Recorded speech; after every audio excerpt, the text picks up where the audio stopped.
Right, so this video is just going to be about how to manually create everything that you need for a data layer, a data or data, depending on how you pronounce it.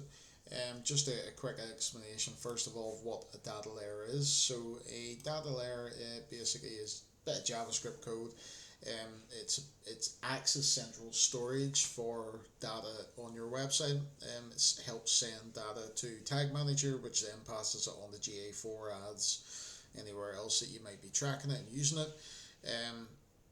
I'm going to specifically talk about a purchase event because that's the only time I ever really set it up, is for tracking revenue on e-commerce websites. And what you need then is transaction ID or order ID, revenue or the total order value, tax, shipping, currency, and then items as well. So first things first, here's what a basic bit of code for a data layer looks like, just a bit of JavaScript. You can see here that it's got transaction ID, don't worry too much about affiliation, value, currency, etc, etc, and here's some mock-up products. This needs to go on the thank you page or the order confirmation page of your website. So I'll try and create another video just showing you where exactly you put that, but if you have like an order confirm page, speak to your web developer and get them to place this on it, but it's pretty straightforward. It needs to go where the final amount of revenue is being reported when a customer completes an order. Now, how do you actually set up Tag Manager to read the information in the data layer? So I've created these initially, and I'll just show you them, but all you're going to do, right, is you go to variables and new. What you then do is you just call your variable, select the variable type as data layer variable. This is transaction ID, and that's how the name should go, e-commerce.transaction underscore ID. Now again, with I'll just show you one here for revenue from start to finish. So let's just abandon that. I hate when, here's a quick tip, when that message comes up about stale data, just duplicate the page and it works then for you. So we'll do one here for revenue off the bat. This is a revenue variable. And the way that you do it is just like data layer variable. You're going to call this one e-commerce.value. And then you save it. And then you do the same for currency, which is here, e-commerce.currency. You do the same for tax, e-commerce.tax. You do the same for shipping, e-commerce.shipping. Right? So that's, I think, pretty much the main ones that you absolutely need. Right? So they're all sitting here as variables. They're all created.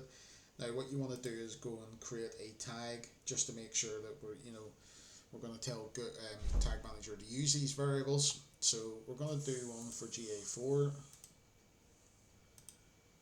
And if we go to GA4 event, just get them here, brilliant, done. I'm going to call this purchase event because that's what it is. In event parameters, right, what you want to do is you want to go and you want to set these, right? So transaction ID is the event parameter. The value that we're going to use for it is the variable that we made. Now you're going to do then value. Oh, sorry. And in this one here, what do we call it? Revenue, didn't we? Yeah. Then we're going to do currency. So on, tax, and then shipping.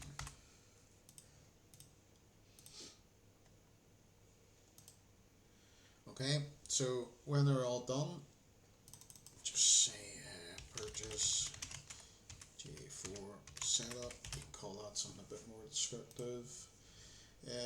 Whatever you like. So now what we're going to do is we're going to obviously create a trigger. So say for talk's sake, it should be a custom event, and the event name is purchase. Right? Then save the trigger. Yeah.